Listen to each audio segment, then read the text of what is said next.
money is fuel, and it really only has value when it's burnt.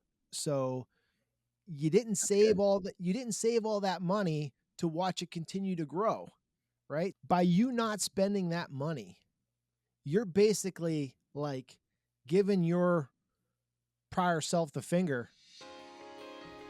This is Successfully Retired with Hamilton Brandenburg. I've been saving for 40 years, and now I kind of have to unlearn that habit, that mentality. Let's unpack that a little bit. What's it like to try to transition from being a saver to now a spender, and why is that so scary for people? Yeah, that's great, man. It really is hard for a lot of people to, I don't know, there's something psychological about like putting money away, seeing your account go up Yeah. over time, knowing you're putting money into it. And I think a lot of people don't realize that at some point they're going to contribute their last dollar into a retirement account that they ever put in for the rest of their life. And everything from there is taking out. And if you are, and one of the cruel ironies of the universe, if you're really good at the one, it's really hard to do the other for a lot of people. If you're on either extreme, right? Really great spender, really hard to save. I'm Yeah. probably more in that camp. Yeah. Really great saver, really hard to spend. And a lot of this happens to a lot of people, but I mean, I would say, I don't know, I want to hear from you. Who is there a client type, a demographic where you Yeah. see that this change is the hardest? Because I've got one in mind, but I'm curious where you see this manifesting itself the most. Yeah, well, for me, and it's based on my sample size, but for me, it's the typical middle class millionaire that never really made a whole lot of money in today's standards, Yeah. but did well for themselves, two incomes, saved, lived under their means. Now they own their own home. The market's done well in their 401k for the last 15 or 20 years. They have more money than they ever thought they would. Yeah. They've been conservative their whole life to get to that point, and they weren't used to taking lavish vacations and buying fancy cars and stuff. And now they're getting into retirement, and people like you and I are saying, you've got enough to do all these bucket list items. And they are looking at you like, please prove it, because I'm scared to death that I'm going to run out of money. It is hard. And I've met with some clients this year, a handful of clients who retired, and you sit down with them and you almost kind of have to brace them for the numbers Yeah. because they're coming to you saying, hey, we want to retire. And well, we would like to, we're simple people. We'd like to hear maybe spend $100,000 a year. And you have to look at them and say, okay, listen, you can either spend $250,000 a year, or you can leave your kids $10 million when you die because you've done a great job accumulating. Yeah. And that's a real challenge for a lot of people. I would say another demographic too that I've seen, this is maybe like a little narrow, maybe this is just based on like a handful of clients I've had, but widows whose husbands were DIY investors, whose Yeah. husbands did everything. Husband passes away in his 70s, 80s, and she inherits not only all of his money, but all the responsibility without really knowing what their cash flow has been. And I've seen this more than one occasion where there's a lot of fear and trepidation when it comes to spending, or just a complete inability to spend. I mean, have you run into Yeah. that client? I've got a couple of stories I can tell about that, but have you seen Yeah. that Yeah. No. specifically? Yeah, absolutely. And there's a little more to it than that too, because the lifestyle changes there, right? I mean, Yeah. I think there's a whole other avenue that needs to be gone down with someone, not us, that Yes. specializes in that. But like, yeah, we used to do that, so now I don't want to do it by myself. That used to be our thing, so now, and those things all cost money, like the out of country trips and the spending 3 months in Florida and all that sort of stuff like that. Yeah. That's a real thing. But just really being fearful of spending money or gifting money, it all comes down to, I don't actually know if I can afford this, meaning I'm worried that when I'm 85, I'm going to run out of money. I'm going to need this. So it's better to be more conservative now Yep. and put these things off. And we know that that's not true. What you're going to end up doing is regretting that period when you were still young and healthy enough to do those things and just die with a lot more money, which I promise no one is impressed by. No. Well, it's interesting. That's a great point too, because so one of the ways I like to find out when I meet somebody, especially because for me, really, a lot of times it is widow in her 70s whose husband did it all and spending has gone down. And to your point, I want to determine, is your spending going down because you're fearful of what and you're uncertain, or is it just, are you comfortable and happy and you're at a great place and you're spending what you need to spend? And that's two different scenarios. And I like to ask the question because it's really hard to get through all the layers of somebody in like a 1 hour appointment the first time you meet them. Yeah. But I like to ask them, okay, like if you had $1,000 that you had to spend on yourself, you can't give it to your grandkids, you can't give it to your church, you can't pay off something, like you cannot be responsible. You have to spend it on yourself or it vanishes, it leaves your portfolio and goes away. What would you do for yourself? What would you buy? And by asking that question, a lot of times people, you can find out really quickly like, no, they actually have hobbies and there's stuff they like to do. Yeah. Oh, I'd buy a plane ticket and go see my sister. Cool. If you sit there for 20 minutes, and this is happening before a client just sits there and 3 appointments later, she's like, I'm like, Sue, have you thought about what you'd spend your $1,000 on? She's like, nah, I can't. There's all this stuff around the house that I would like to do. And there's this and that. And I had a client and she literally had like a massage envy gift card on her counter. She's like, oh, I'd love to get a massage so much. She's retired. She has plenty of time. I'm like, Yeah. you have $100. Why don't I send you an extra few hundred from your portfolio? I don't know how much these things cost. I'll send you whatever else you need from your portfolio. Go get the massage next Tuesday. You can do it. You have the money. And she just could never bring herself to do it. It wasn't a time thing. It was just like there's this mental block. And that was a good distinction for me. Like, okay, we have something going on here. Maybe I'm not qualified to deal with, or maybe I'm not qualified to deal with or diagnose, but we have a real like block to spending that somebody wants to do and they can afford doing, Yeah. which to your point, it's different than somebody who's just happy where they are. Yeah. Well, and some of that can be guilt. You know, I feel selfish spending on myself, or who am I to be taking these trips? And, Mm, you know, a lot of that comes from your past, your upbringing, maybe the first 20 years of your life when you were young with the kids and struggling and all that. And again, we're not therapists, but you guys need to start thinking about some of this stuff. If this sounds like you, um, try working through it, because there's no yeah. reason to starve yourself of enjoyment throughout your retirement just to watch your account continue to go up and up as you get closer to not being able to use it and not being healthy enough to use it.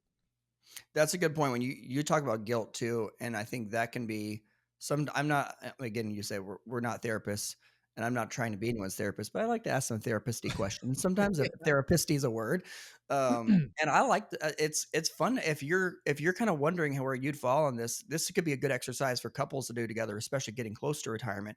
Is like, okay, what's a big purchase that you've done that you really wanted to buy? And then how did you feel after you did it? Because if somebody was looking forward to something and they spent money on it and then the feelings that they had afterwards were, I felt guilt. That was silly. I shouldn't have done that. That was frivolous. Then okay, maybe there needs to be some deeper digging here. Especially I'd say like the clients that I've met who were children of people that grew up in the depression. Yeah. So I've met some people who their mom and dad grew up during the depression. There's a lot of stuff there in their head about scarcity, Yeah. and it can really create tension in the marriage and retirement between, kids. Mom, why don't you just fix the kitchen already? You got stuff falling apart in a $3 million portfolio. That's real life stuff right there. Yeah. And it really keeps people from enjoying the years that they should be enjoying the most, the years that they've worked so hard to be able to invest in what's important with their family. Yeah, I agree. And we are not qualified to fix the psychological stuff that goes deep, but on the surface, what we can and what I know we both do and can do a better job of is the education and the planning to show them how to effectively do this, how to Yeah, effectively spend this money, where the math comes from to say by doing this, you still don't run out, even if all these awful things happen. yeah, This is not going to be a technical episode, but doing approach like we do with guardrail income, it Yeah. allows you to maximize your income when times are good and still have a mechanism built in there to pull back when things are bad so that you don't run out in the future. And Mm. I think when clients start to see that, they start to understand a little bit more. I have permission to do this because it's under the condition that if these bad things happen, we're going to do this minus 10% or 20, like, right? Like there's a plan in place. Knowing the plan, even though we don't know the future, we don't know what the market's going to do, we don't know what your health's going to be, we don't know that, but there's a plan to attack all those different things that scare me. There's Yeah. already a plan in place to do that. You start to see a little bit more relief. Like, okay, he's not just saying, oh, we have a lot of money, go spend whatever the hell you want. We're just actually putting a dollar number Yeah. around it, saying, this is how much it can be. Divvy it up 12 ways, take it out as one lump sum, give it to the kids. I don't care what you do with it, but next year there's going to be the same amount. So you might Yes. as well start getting rid of it.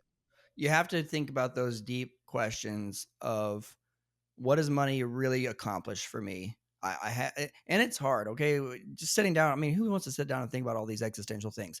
But like, Right. what is my money really a value add to in my life? How can I use this for all the things that are important to me to make those, to enrich those, and to enhance those? I remember I had a client once, and to your point, a lot of times it's just they don't know what they Yeah. don't know. They don't know that, hey, it's okay to spend this much. This client, she was a retired widow, late 70s, $2 million, taking $500 a month for income. Good pension, very sweet lady, Yeah. very sassy lady. But I remember meeting her and being like, Sue, you could spend 10 times what you're spending right now Yeah. safely. Yeah. And just showing her, because she's like, well, do you think I could afford to take out a little something to buy a car for, my granddaughter? And I'm like, yeah, buy them something sick, dude, because you can, like, if that makes you happy, let me Yeah. show you what you can afford to do. And I never quite got her to spending like 60, 70, $80,000 a year, but at least she didn't feel guilty when she called the office and was like, I'd like to do a bigger pool for this. I was Yeah. like, it was like, let's celebrate that and let's feel good about that. Yeah. And let's make that a positive thing that we want to recycle and do over and over again. Yeah. But a lot of times they just don't That's know. what it's about, though. It is about actually having a plan and then going beyond and educating on the nuts and bolts of that plan, how it actually works, why there's a safety net mechanism built in, and how that works, so that they're not fearful of spending that money and then having something out of their control happen. It helps. Money is fuel, and it really only has value when it's burnt. So That's good. you didn't save all that money to watch it continue to grow, right? So it just kind of leave with this thought too, because I bring this up a lot with clients. You Most of them didn't absolutely have a passion and love for what they did, right? I have some people that own businesses, they'll probably never retire. Good for them. For most 9 to 5 people, they didn't love what they did and they kind of wanted to retire, right? Like that's been my experience. By you not spending that money, you're basically like giving your prior self the finger, Yeah. because you could have retired like Yeah. 8 years, 10 years earlier. You Yeah. kept working so you could build up all this money and now you're not spending it. What was the point? You could have just retired earlier, right? And so there's this like back and forth between, I want to see it get big so that I can retire, but now that I'm retired, I don't want to see it get small. It's crazy, but it's real life. It's true, and sometimes you have to. I mean, this might not be like ideal pop culture reference for our audience, but like there's an episode on Parks and Recreation where they like go on a treat yourself day, Yeah. and like one of the characters like buys himself like a full on Batman costume because he's like a huge nerd. He's like, I'm treating myself, and he's like crying. He's like, because it's such a meaningful thing, and so many times we Yeah. stifle that impulse to like treat ourselves and do stuff that we can afford. And little personal anecdote, I am actually really bad about this. I can spend a lot of money, but I think I have like this mental hang up about myself where I'm like, all my money, all my hobbies are expensive. So it's like the dam. If I spend a little bit of money on one, I'm afraid I'm just going to Yeah. everything. There's going to Right. be like $50,000 worth of smokers in the backyard and guitars and then like all kinds of stuff. So, but like the other day, I was like, I really wanted to buy a nice electric guitar for a few years and play some of the music I enjoy, and I have the money. Why haven't I bought a guitar? This is Yeah. ridiculous. My wife doesn't beat me up about my spending. Like we're not expense enemies. Yeah. So I went out and bought a guitar, and I was like, wow, that felt really good. But mentally, sometimes you get so much. And of course, being the financial advisor, I started diagnosing myself. Like, why is it taking me this long to do one little thing that I enjoy?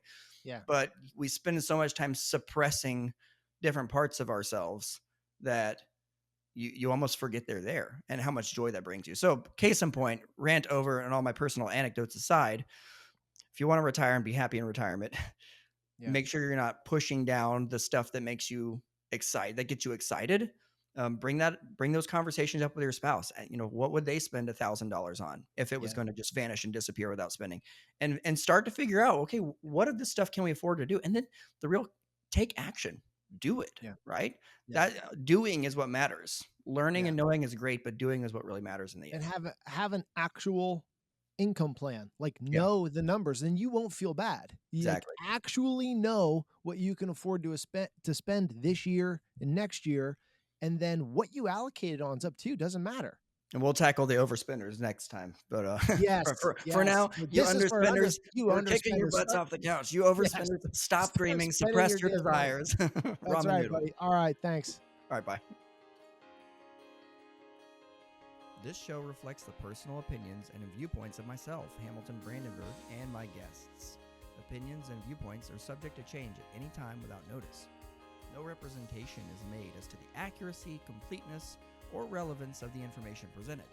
The information discussed is general in nature and does not constitute investment, tax, or legal advice, so consult with your tax, legal, and financial professionals about your specific situation.